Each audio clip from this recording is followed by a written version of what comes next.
पंजाब की चिलचिलाती हुई धूप में जलकर अपने बच्चों की रोटी के टुकड़े कमाता है, हरियाणा के कीचड़ में जो सरता है वो 100 रुपए अगर कमाता है तो 100 रुपए घर में नहीं दे पाता, बल्कि 100 रुपए में से 25 रुपए मोदी जी के खाते में चला जाता है और 25 रुपए नीतीश जी के खाते में चला जाता है। और दिल्ली और पटने में बैठे हुए इन लोगों ने दिल्ली को बनाने का, दिल्ली को संवारने का, गुजरात को संवारने का, नालंदा को संवारने का मंसूबा तो बनाया, लेकिन सीमांचल की बेबसी और लाचारी पर कभी इसने गौर नहीं किया। इसका जीता जागता और जिंदा सबूत यह है कि हमारे टैक्स के पैसों से, मेरे बच्चे के नेकर के पैसे में टैक्स, बीमारों के दवा में टैक्स, कफन के टुकड़ों में भी टैक्स, ये टैक्स के पैसे हमने दिए। लेकिन दिल्ली और पटने में बैठी हुई इन बेईमान सरकारों ने दिल्ली और बम्बई और कलकत्ता के कुत्तों के लिए उसने हॉस्पिटल बना दिए। आज दिल्ली में कोई कुत्ता बीमार पड़ता है तो उसे दवा मिल जाती है, भूख लगती है कुत्ते को तो दालान वाले उसे केक खिलाते हैं। और लोगों, यह सीमांचल की कोई सच्चाई, इससे कोई इनकार कर सकता है कि गरीब के बच्चों ने आज भी केक का टुकड़ा नहीं देखा है और हमारी हजारों माएं और बहनें हॉस्पिटल में जाकर बिलक बिलक कर दम तोड़ देती हैं, उसे दवाई नहीं मिल पाती। भाइयों, नौजवानों, अगर चाहते हो इंसाफ तो उन लोगों के खिलाफ जिन लोगों ने हमारे बीमारों को दवा न दी और दिल्ली और पटने में कुत्तों को दवा पिलाने का काम किया, उनका गरेबान पकड़ना होगा, उनसे हिसाब लेना होगा। इस किस्म से हिसाब लोगे तो हिसाब नहीं ले पाओगे। मजलिस लोगों को हिम्मत और हौसला देने वाली आई है। मजलिस ने कहा है कि हमारे बूढ़े बुजुर्गों ने सलाम करके बड़े गुरूर नफ्स मुब्तला कर दिया दिल्ली और पटना में बैठे हुए इन जालिमों को। अब सलाम नहीं करना है, अब तमाचा उठाना है उनके खिलाफ। तालियां ऐसी बजाओ कि एक ताली तमाचा दिल्ली के गाल में लगे, दूसरा तमाचा पटने के उन गद्दारों के गाल में लगे जिसने गठबंधन के नाम पर वोट आपसे लेकर मोदी का साथ दिया, गाल भी लग कर दो तालियां। मेरे भाइयों, जिन लोगों ने हमारे साथ ये बेबसी और ये जुल्म किया है उनसे के साथ हमको हिसाब लेना जरूरी है। इलेक्शन उसी का वक्त है। हमारा वोट अगर दिल्ली और पटने के तख्त का फैसला कर सकता है और यकीनन है कि आपका वोट फैसला कर सकता है। अगर आपके वोट में ताकत दिल्ली और पटना के तख्त के फैसले के करने की है तो मेरे भाइयों जरा जग जाइए, आपके वोट में फैसला मटियारी के पुल के बनाने की भी है, आपके वोट में ताकत निसंदरा के पुल के बनाने की भी है, आपके वोट में ताकत लौचा के पुल बनाने में जिन लोगों ने बेईमानी की है उनसे भी हिसाब लेने की है। नीतीश कुमार के राज में सबसे बड़ी चोरी और सबसे बड़ी डाकाजनी ये हुई है कि नीतीश कुमार ने पटने में बैठकर सबसे बेआबरू किसी को किया है तो मुखिया जी को किया है। ये पंचायत सचिव जो कल तक मुखिया जी के दरवाजे पर हाजिरी देता था, आज मुखिया जी पंचायत सचिव के दरवाजे पर हाजिरी दे रहा है। ये क्या है? ये लोकतंत्र का कत्ल है कि आवाम के वोट से चुना गया एमएलए और एमपी की बात डीएम नहीं सुनता है और नीतीश कुमार ने अफसरशाही को सर पे चढ़ा रखा। यही जुल्म का नतीजा है लोगों कि हमारी हर तरफ हकमारी हो रही है। आज आपके सामने में फैसले की घड़ी है, चूंकि जैसा बोएंगे वैसा आप काटेंगे। आपके दरमियान में कई लोग आए हैं, तीर का निशान लेकर आए हैं। ये कौन है जरा पहचानिए। नाम इनका महमूद है, लेकिन कभी गलती मत करिएगा कि ये आपका महमूद है, ये मोदी का महमूद है, ये मोदी का महमूद है। ये महमूद आपका नहीं है, ये मोदी का महमूद अमित शाह का महमूद है। ये महमूद आपका महमूद नहीं है, बल्कि ये आरएसएस का महमूद है। ये महमूद उन लोगों का महमूद है, ये उनका पसंदीदा है।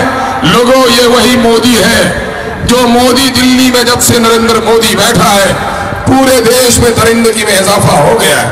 मेरे भाई, मैं दावे के साथ कह सकता हूं कि दिल्ली और बंबई में ही नहीं पूरे हिंदुस्तान में जो दरिंदगी मोदी के आने के बाद बढ़ी है, यहाँ के पूरे देश के जंगलों में भी दरिंदों ने उतने जानवरों को बेवजह नहीं मारा है जितना मोदी के राज में पूरे देश में मारा गया है। हाफिज जुनैद का कदर सिर्फ दाढ़ी और टोपी के नाम पर कर दिया जाता है। अखलाक का कदर सिर्फ गोश्त के नाम पर कर दिया जाता है। आसिफा की आबरू लुटती है लेकिन इसे शर्म नहीं आती। मेरे भाइयों, मैं आपको बता दूं कि जब 2002 में गुजरात जल रहा था, माओ बहनों और बेटियों की इज्जत और आबरू लुट रही थी, उस वक्त नरेंद्र मोदी को जर्रा बराबर भी शर्म नहीं आई थी। मजबूरन अटल बिहारी वाजपेयी को कहना पड़ा था कि हे नरेंद्र मोदी, तुमने राजधर्म का पालन नहीं किया। जो नरेंद्र मोदी गुजरात के कत्ल का कसूरवार है, वो मोदी का आदमी आज महमूद हमारी बस्ती में आया है और तीर लेकर आया है। यकीन जानिए, दुश्मनों के सीने पे फेंकने वाली तीर नहीं है, बल्कि दोस्ती को घायल करने वाली और कमजोरों के सीनों पर चलाने वाली तीर है। ये मुसलमानों के सीनों पर चलाने वाली तीर है। इसलिए इस तीर को मरोड़ कर रख देना है और ये आवाज लगा देना है कि फूल नफरत का चमन में हम खिलने नहीं देंगे। तीर अदावत की हम अपनी बस्ती में चलने न देंगे, जान देंगे, लेकिन शरीयत पर अपनी आंच आने न देंगे। कमजोर हाथों में क़यादत अब हम अपनी जाने न देंगे। पतंग है बुलंदी की निशानी, पतंग को अब हम रुकने न देंगे। पतंग को हम रुकने न देंगे। मेरे भाइयों, मुझे अंदाजा है कि इन नफरत के सौदागरों को आप अपनी बस्ती में मत आने दीजिएगा, और आपने इरादा कर लिया कि नहीं आने देंगे। लेकिन हमारे बूढ़े लोग कुछ कहते हैं कि इन कमजोर हाथ वालों ने भी तो हमारी रखवाली की है। बाबरी मस्जिद में ताला कब लगा था? जो लोग अपने आप को खानदानी कांग्रेसी कहते हैं, मैं बड़े अदब से उन बुजुर्गों को सलाम करता हूं और कहता हूं, चचा जान, अपनी याददाश्त को जरा एक बार ताजा कीजिए। 1949 में ताला लगा था, दिल्ली में किसकी हुकूमत थी? 1986 में ताला टूटा था, दिल्ली में किसकी हुकूमत थी? 1993 में जब बाबरी मस्जिद तोड़ी जा रही थी, दिल्ली में किसकी हुकूमत थी? मेरे भाई, ये मस्जिद का सारा वाकया कांग्रेस के जमाने में हुआ। उसके बाद भी अगर कोई भाई कहता है कि हम खानदानी कांग्रेसी हैं, तो इसके माने कि मिंबर और मेहराब से मोहब्बत नहीं है, बाबरी मस्जिद के तोड़ने वालों के साथ उसकी मोहब्बत है। अपने मोहब्बत का उसे एहतसाब करना है। मैं कांग्रेस के बारे में कोई शिकायत नहीं करना चाहता, तारीफ के औरात बताना चाहता। मेरे भाइयों, 2014 में आप सबने वोट देकर और अख्तुल ईमान ने अपनी सियासी कुर्बानी देकर हजरत मौलाना मरहूम मकफूर असराउल हक कासमी साहब को जिताया था कि नहीं जिताया था? जिताया था। लेकिन हमारे इस मौलाना के साथ कांग्रेस के लोगों ने क्या किया? मेरे भाइयों, मैं ज्यादा दर्द गम आपको नहीं सुनाना चाहता। हुआ वाकया ये कि तालिब इल्मी के जमाने में हम बीए के तालिब इल्म थे। उस जमाने में मौलाना शेर छाप से इलेक्शन लड़ रहे थे और शेर छाप के इलेक्शन में हम लोग उसके मजबूत कैडर थे। मौलाना हार गए थे, हम लोग घर में रो रहे थे। मौलाना गए मेरे घर और कहा, बेटा मायूस क्यों हो? हारने वाला जीतता है और जीतने वाला ही हारता है। हार से कभी मायूस नहीं होना चाहिए। लेकिन मैं समझता हूं मौलाना मरहूम मकफूर को 4 बार के इलेक्शन में हारने पर, भाई रियायत कीजिए पीछे के लोगों की, साइड में चले जाइए आप लोग, चुप नहीं होगा। मैं कहता हूं कि मौलाना मरहूम को 4 बार इलेक्शन हार जाने का उतना कम नहीं था जितना कम मौलाना को कांग्रेस ने उस वक्त दिया। किस वक्त दिया? मौलाना जब तलाक बिल के जरिए से मोदी ने हमारे ईमान पर हमला किया। याद है आपको, इस मुल्क में 1857 की तहरीक आजादी में हमारे लाखों उलमा ने शहादत दी, हमारी लाखों माएँ बेवा हो गई। सब गम हमने बर्दाश्त किया। ताज छिन गया बहादुर शाह जफर का, हमने बर्दाश्त किया। बहादुर शाह जफर के तख्त पर उनके बेटों की गर्दन पेश की गई, हमने बर्दाश्त किया। लेकिन हम यकीन रखते हैं, हम गुलाम मुस्तफा है, हम सब कुछ बर्दाश्त कर सकते हैं, लेकिन अपनी नबी की शान और शरीयत पर जर्रा बराबर भी ज्यादती बर्दाश्त नहीं कर सकते।